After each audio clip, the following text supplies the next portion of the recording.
Kim naiyak, Paolo Avellino to the rescue kay Kim Chiu. Sa isang nakakapagbukas palad na pag-uusap, tinanong si Kim Chiu kung paano niya nilagpasan ang matinding pighati matapos ang kanilang paghihiwalay. Ipinahayag ni Kim ang isang payo na kanyang natanggap, na hindi dapat hayaang mabigat na damdamin ang mapalubha niyang pagkabigo, at huwag itong ipahayag sa publiko upang mapanatili ang kanyang pagiging matatag sa harap ng mga tao. Ani Kim, may mga personal na bagay na nauunawaan lamang niya na hindi nauunawaan ng iba. Kaya't mas mabuting itago na lang ang mga ito sa kanyang sarili. Hindi lahat ay dapat ipinaalam sa madla, lalo na ang mga bagay na sensitibo at personal.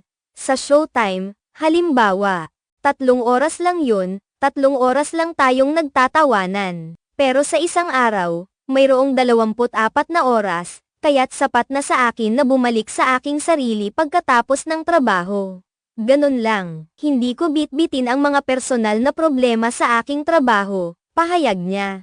Sa kabilang banda, tila nagiging sandigan ni Kim Chiu si Paolo Avellino, na tila nagbibigay ng suporta at pag-unawa sa kanya sa gitna ng kanyang mga pinagdadaanang pagsubok. Bagamat walang diretsang pahayag mula kay Paolo Avellino na nagsasabing siya ay tagapagligtas, mukhang ang kanyang presensya ay nagbibigay ng kakaibang lakas at pag-asa kay Kim Chiu sa kanyang mga panahong mababa ang kanyang loob. Ang pag-usbong ng kanilang pagkakaibigan, maging romantiko man o hindi, ay nagbibigay ng bagong kulay sa mga pangyayari sa buhay ni Kim Chiu. Ang pagkakaroon ng isang mahalagang tao sa buhay, lalo na sa mga panahong kritikal, ay maaaring magdulot ng positibong epekto sa kanyang emosyonal na kalagayan at sa kanyang pagganap sa kanyang propesyon bilang isang kilalang personalidad sa industriya ng showbiz. Sa kabila ng mga hamon na kanyang kinakaharap sa personal na buhay, tila nagiging inspirasyon si Kim Chiu sa kanyang mga taga-subaybay sa pamamagitan ng kanyang matatag na pagtayo at pagharap sa mga pagsubok. Sa bawat pagkakataon ng kanyang buhay na puno ng mga pagbabago at mga hamon,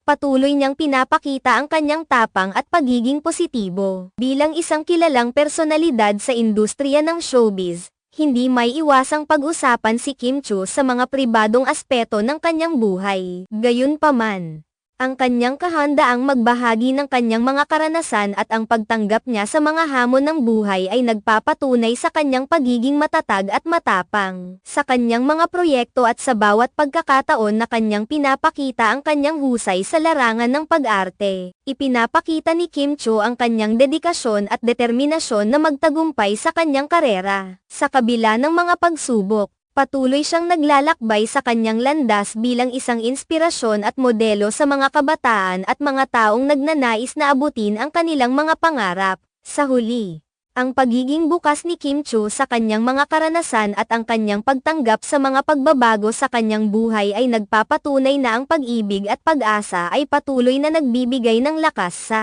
kanya upang harapin ang bawat araw na mayroong pag-asa at positibong pananaw. Sa kabila ng mga pagsubok, patuloy niyang pinapakita ang kanyang determinasyon na maging mas matatag at mas positibo sa lahat ng aspeto ng kanyang buhay.